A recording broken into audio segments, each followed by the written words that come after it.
The globalists, the multi-billionaires, the trillionaires, all of them, they took the deal that Jesus got in the wilderness. Bow down to me, and I'll make you a king on the earth. Okay, and now the money system is a total fraud. It's so obvious. And the simple example I can give the viewers, I just want to kind of preface this whole talk today is about the financial system. If you had 100 ounces of silver in the 70s and into the 80s at $50 an ounce, that's $5,000. You could have bought a car to $4,000 to $5,000. Cars about $4,000 in the 80s. Okay, in the 80s, they were like $4,000 until Nixon took us off the gold standard. Then they started creating money out of thin air. Now that same 100 ounces of silver is worth, say, if it's today's price, $4,500 to $5,000 right now. Okay, that's a deposit on a $50,000 car.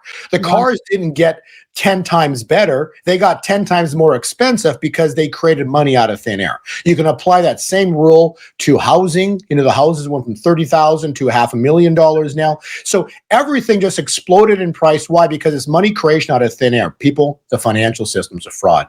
If you create something out of thin air, it's got no value. Gold and silver is going up because there's buyers.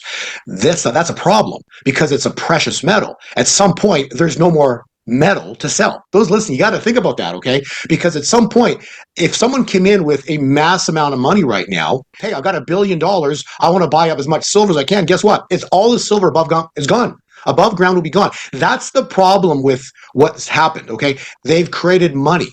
Well, when you create money, where does it come from? It comes from thin air, okay? It comes from thin air. And so this is something that I was thinking about just this morning.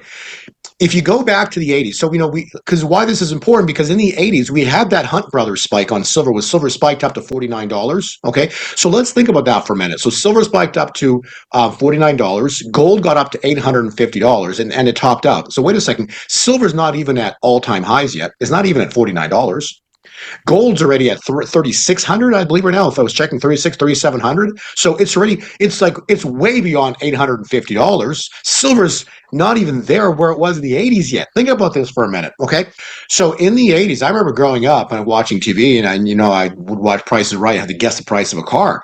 Okay, so the prices of cars of an average car were between $3,000 to $4,000, maybe $5,000. So let's just say even $5,000. Okay, so if you took $50 silver and you had a 100-ounce bar, what do you got? $5,000. So in other words, you could buy a car in the 80s for 100 ounces. Ever let that sink in, okay?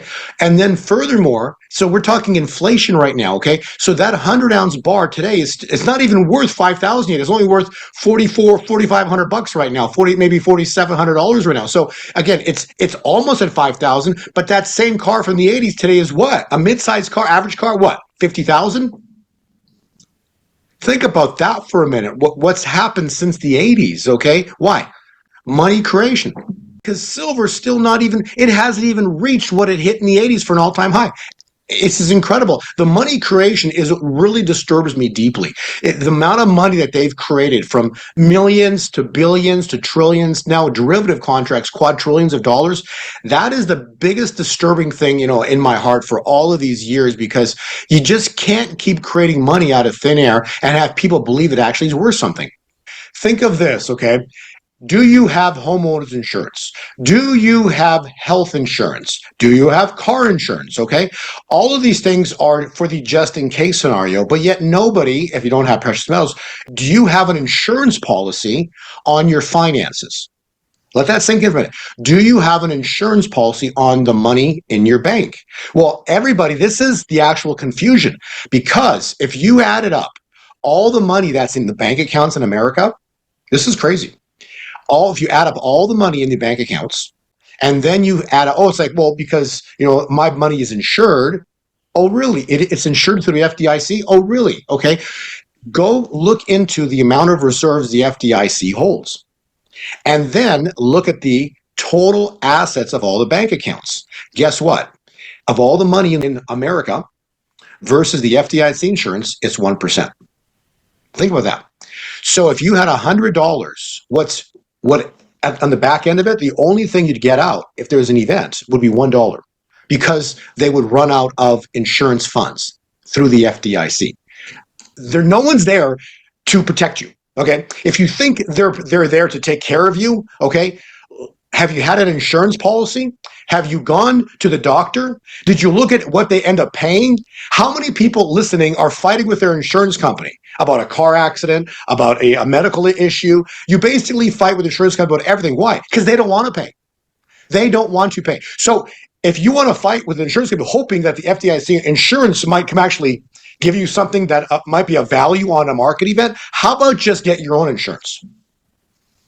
This is not an opinion. It just, for me personally, my insurance that I hold is silver and gold. Why? Because to protect anything financially, I'm protecting it with something that has been money for 5,000 years. Forever.